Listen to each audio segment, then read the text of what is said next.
सुट्टी लागल्यापासून ना आई काहीतरी खायला दे याचा सतत जप सुरू आहे आणि तेच तेच खायला नको आहे, हं काहीतरी वेगळं दे असं देखील आहे. त्यामुळे मी इथे मिसळचा बेत केला होता, त्यामुळे हे पाव माझ्याकडे शिल्लक होते. म्हटलं पटकन होणारं असं काहीतरी यापासून बनवायचं. त्यासाठी हा मी पाव घेतलेला आहे आणि एक कांदा, एक टोमॅटो घेतला आहे. कांदा बारीक कापून घ्यायचा.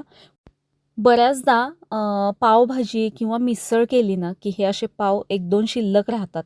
तर तेव्हा तुम्ही हे पटकन असं बनवू शकता.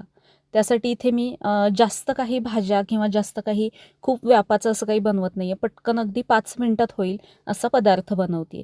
कांदा मी एक कापून घेतला आहे आणि एक टोमॅटो घेतला आहे. ढोबळी मिरची मी अर्धी माझ्याकडे शिल्लक होती तीच इथे वापरली आहे.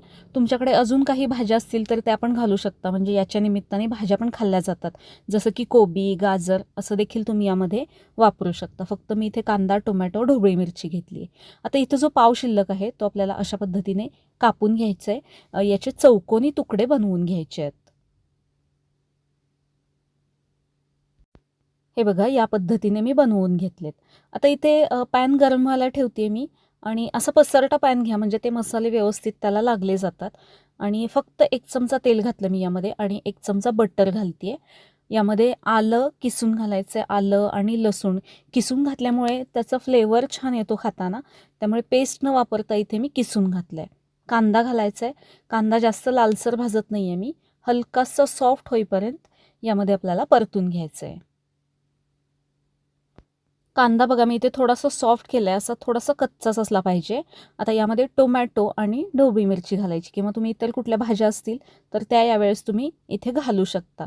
यामधला टोमॅटो आहे ना तो सॉफ्ट होईपर्यंत मी परतून घेते, कारण बऱ्याचदा टोमॅटोच्या मोठ्या फोडी राहिल्या ना तर ते मुलं बाजूला काढतात. त्यामुळे टोमॅटो भाजला की यामध्ये थोडंसं लाल तिखट, धणेपूड आणि गरम मसाला मी इथे वापरला आहे. हे चांगलं परतून घ्यायचं आहे. हे सगळं परतून झाल्यानंतर भाज्यांसाठी इथे चवीपुरतं मीठ घालायचं आणि थोडंसं पाणी घालायचं. मसाला काय होतो बऱ्याचदा त्या पावाला लागला जात नाही, त्यामुळे थोडंसं पाणी घातलं की मसाला त्या पावाला व्यवस्थित असा चिकटला जातो. 1 चमचा मी इथे टोमॅटो केचप आणि अर्धा छोटा चमचा इथे मी शेजवान सॉस वापरलेला आहे. हे सगळं परतून घ्यायचं आहे. आता यामध्ये पाव जो आपण कापून घेतला होता तो यामध्ये घातला. सगळं मिक्स करून घ्यायचं आहे. आता आपण पाणी यासाठीच घातलं कारण मसाला आहे तो पावाला व्यवस्थित असा चिकटला जावा. हा मसाला खूप कोरडा झाला असता तर पावाला पूर्ण चिकटलं नसतं, त्याची चव त्यामध्ये उतरली नसती. त्यामुळे किंचित साधी पाणी घातलं आहे आपण. सगळं कसं छान असं कोट झालं आहे बघा एकमेकाला. त्यामुळे ओळखत नाही की यामध्ये पाव आहे. सगळं व्यवस्थित असं परतून घेतल्यानंतर यामध्ये थोडीशी कोथिंबीर घालायची आणि सगळ्यात शेवटी मी यामध्ये चीज किसून घालते. हे पूर्णपणे ऑप्शनल आहे. तुम्हाला नसेल मुलांना चीज द्यायचं तर प्लेन असंही दिलं तरी खूप छान लागतं. थोडंसं चीज किसून घेतलं मी आणि हे मिक्स करून घेते आहे. किंवा हवं तर शेवटी तुम्ही चीज किसून देऊ शकता. तुमच्याकडे घरी पाव शिल्लक नसेल ना तरी तुम्ही पाव आणून ही रेसिपी एकदा बनवून बघा. चवीला जबरदस्त अशी लागते. कसे वाटले हे तुम्हाला पावाचे बाईट्स मला कमेंटमध्ये नक्की सांगा. आणि तुम्हाला थोडीशी जरी आवडली असेल तर व्हिडिओला लाईक, शेअर आणि सबस्क्राईब नक्की करा. परत भेटू आपण अशाच एका मस्त छानशा रेसिपीमध्ये. धन्यवाद.